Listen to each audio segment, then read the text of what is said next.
Be sure to read and follow the safety guidelines to protect your computer from potential damage and ensure your personal safety. For more information about safety guidelines, see the owner's manual at dell.com/support. Before you begin, turn off the computer and disconnect all the attached peripherals. Before proceeding, ensure your computer is in service mode.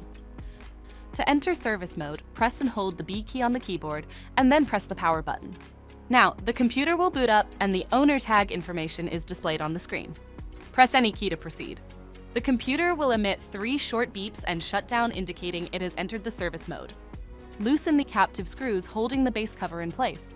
Using a plastic scribe, pry the base cover from the palm rest assembly, starting at the top edge and working your way around to release it from all sides.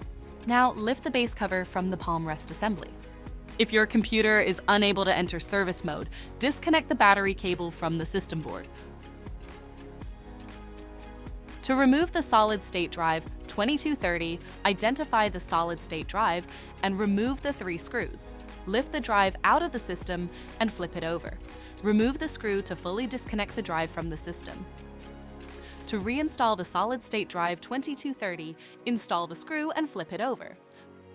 Place it back in the system and tighten the 3 screws to secure it.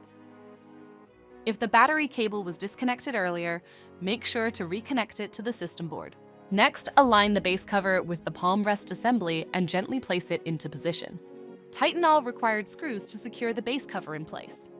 To exit service mode, connect the AC adapter and press the power button.